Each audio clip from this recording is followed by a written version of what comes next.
अब हम आपसे सामान्य ज्ञान का एक सवाल पूछना चाहते हैं। क्या आप जानते हैं कि दुनिया की सबसे ऊंची पर्वत चोटी माउंट एवरेस्ट का नाम माउंट एवरेस्ट क्यों पड़ा? इसका जो जवाब इतिहास की किताबों में आपको पढ़ाया गया होगा वो ये है कि वर्ष 1865 में रॉयल ज्योग्राफिकल सोसाइटी ने दुनिया की सबसे ऊंची पर्वत चोटी का नाम माउंट एवरेस्ट रखा था।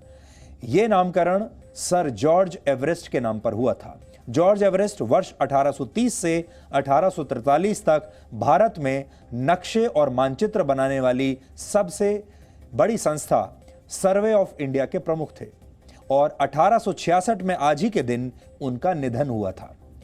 अब हम आपसे दूसरा सवाल पूछते हैं कि माउंट एवरेस्ट का नाम माउंट राधानाथ सिकदर क्यों नहीं है? सच यह है कि पश्चिम बंगाल के एक गणितज्ञ राधानाथ सिकदर ने पहली बार माउंट एवरेस्ट की ऊंचाई को रिकॉर्ड किया था, यानी ये पर्वत चोटी कितनी ऊंची है इसे मापा था। लेकिन ब्रिटिश साम्राज्य ने उनका नाम छिपा दिया, उसे कभी सामने नहीं आने दिया और इस महान खोज का श्रेय सर एंड्रू स्कॉट वॉ को दे दिया।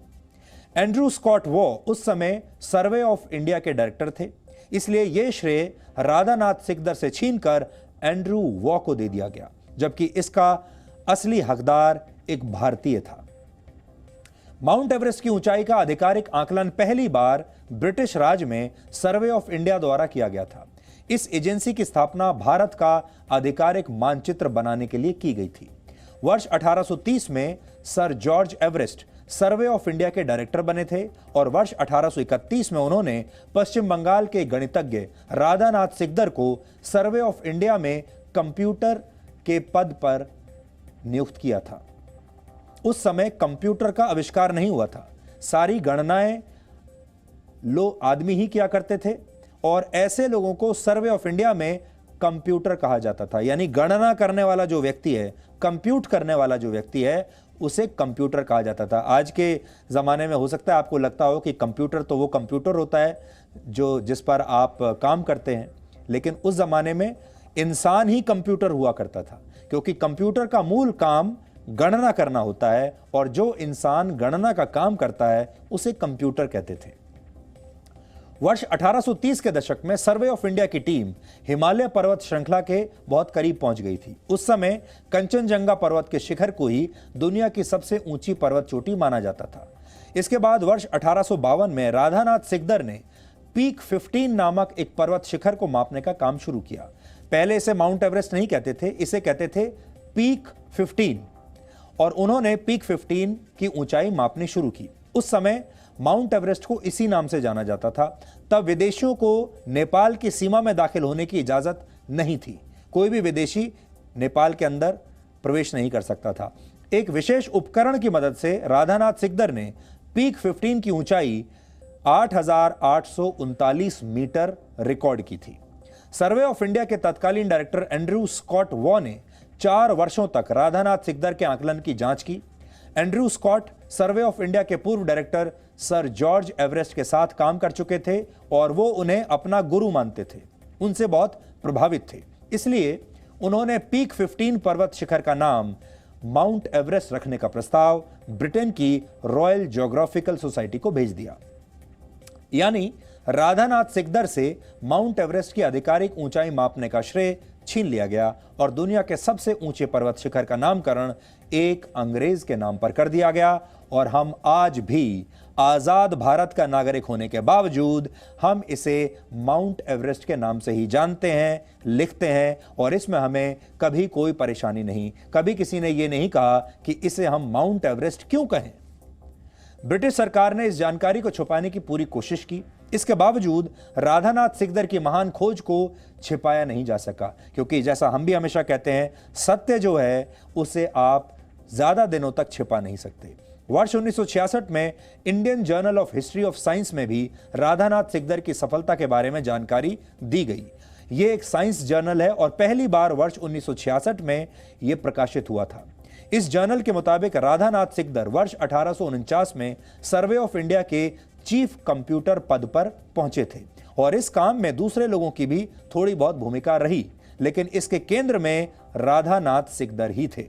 हैरान करने वाली बात यह भी है कि नेपाल और तिब्बत की सीमा पर मौजूद माउंट एवरेस्ट का नाम तिब्बती भाषा में चोमो लुंगमा है, यानी जो तिब्बत के लोग हैं वो इसे चोमो लुंगमा कहते हैं। नेपाल के लोग इसे सागर माथा के नाम से जानते हैं। अब आप सोच लीजिए, नेपाल के लोग इसे अलग नाम से पुकारते हैं, सागर माथा के नाम से, तिब्बत के लोग अलग नाम से पुकारते हैं, लेकिन पूरी दुनिया में यह माउंट एवरेस्ट के नाम से ही प्रसिद्ध है। हालांकि जॉर्ज एवरेस्ट ने खुद कभी भी हकीकत में माउंट एवरेस्ट को देखा तक नहीं था। हालांकि अब भी इस गलती को सुधारना मुमकिन है और माउंट एवरेस्ट का नाम बदलकर माउंट राधानाथ सिकदर अब भी किया जा सकता है। और आज हम यही कहानी लेकर आप सबके सामने इसलिए आए हैं क्योंकि हम औपचारिक रूप से आप सब लोगों के सामने ये मांग उठाना चाहते हैं कि अब समय आ गया है जब माउंट एवरेस्ट का नाम बदल देना चाहिए। दुनिया भर में पर्वत शिखरों का नाम रखने की कोई एजेंसी नहीं है, लेकिन अगर भारत सरकार चाहे तो नेपाल, चीन और यूनेस्को के साथ मिलकर वो माउंट एवरेस्ट का नाम बदलने की कोशिश कर सकती है। औपचारिक रूप से भी माउंट एवरेस्ट नेपाल और तिब्बत की सीमा पर स्थित है। इस समय तिब्बत पर चीन का कब्जा है और नाम बदलने के लिए इन देशों की सहमति जरूरी होगी। माउंट एवरेस्ट नेपाल के सागरमाथा नेशनल पार्क में मौजूद है और ये एक यूनेस्को वर्ल्ड हेरिटेज साइट है, यानी माउंट एवरेस्ट का नाम बदलने के लिए यूनेस्को की सहमति भी जरूरी है।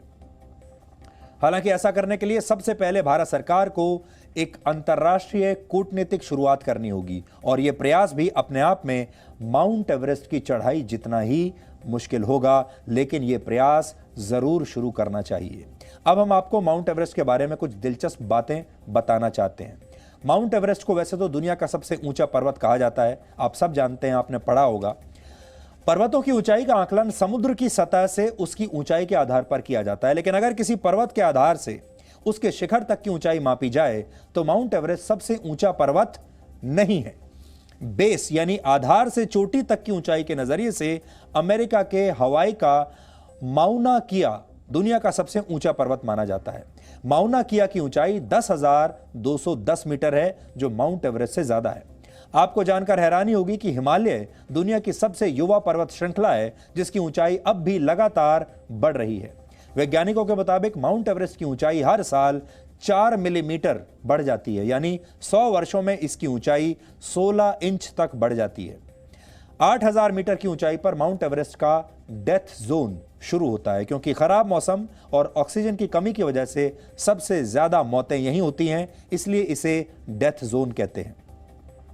माउंट एवरेस्ट की चढ़ाई करने वालों को 2 o'clock रूल का पालन करना होता है, यानी चढ़ाई करने वालों को दोपहर 2 बजे तक माउंट एवरेस्ट पर पहुंच जाना होता है, क्योंकि इसके बाद मौसम बदलना शुरू हो जाता है, इसलिए इसे 2 o'clock रूल कहते हैं।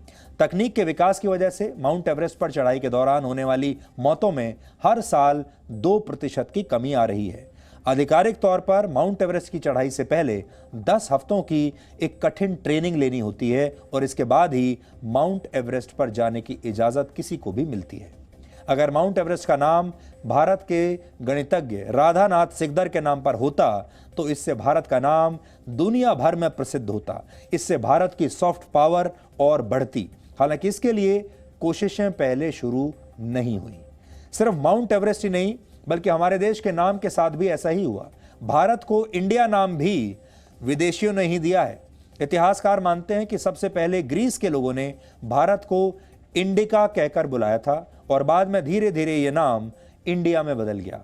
आज भी भारत में एक वर्ग ऐसा है जो अपनी पहचान को भारत से नहीं बल्कि इंडिया से जोड़कर देखता है और अंग्रेजों को अपना वैचारिक पूर्वज मानता है। भारत में एक वर्ग ऐसा भी है जो भारत को हिंदुस्तान मानने से इनकार करता है। वो ये कहते हैं कि हम भारत तो कह देंगे लेकिन हिंदुस्तान नहीं कहेंगे। ऐसे ही लोगों की वजह से इंडिया, भारत और हिंदुस्तान के बीच की खाई लगातार बड़ी होती जा रही है। अब इस बात पर भी बहस चल रही है कि क्यों ना भारत के लिए इंडिया शब्द का प्रयोग भी पूरी तरह से बंद कर दिया जाए। भारत के संविधान के पहले आर्टिकल में भी लिखा है, India that is Bharat shall be a union of states, यानी विदेशियों का दिया हुआ नाम आखिरकार भारत के संविधान का भी हिस्सा बन ही गया। इसके अलावा सिंधु नदी के नाम पर भारत का नाम हिंदुस्तान भी पड़ा। सिंधु का उच्चारण फारसी भाषा में हिंदू किया जाता है और कई लोग मानते हैं इसी वजह से भारत को हिंदुस्तान भी कहा जाता है। लेकिन भारतीय पुराणों और ग्रंथों में भी भारत को अलग अलग नाम दिए गए हैं। इनमें मेलुहा, भारत, भरत मेलुहा, भारत, भारतवर्ष, आर्यव्रत और जम्बू द्वीप जैसे नाम शामिल हैं। सनातन संस्कृति में जब भी कोई पूजा पाठ या हवन होता है और इस दौरान जब संकल्प लिया जाता है तो आपके नाम और शहर के नाम के साथ जम्बू द्वीपे भरत खंडे भी कहा जाता है। आपने ये नोट किया होगा, आप में से जिन लोगों ने इस तरह के पूजा पाठ किए होंगे।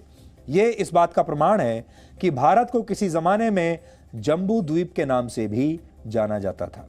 यानी विदेश से आए लोगों ने धीरे धीरे भारत की पहचान मिटाने की पूरी कोशिश की और इसी कोशिश के तहत कभी मुंबई को बॉम्बे, कभी चेन्नई को मद्रास, कोलकाता को कलकत्ता और दिल्ली को दिल्ली कर दिया गया।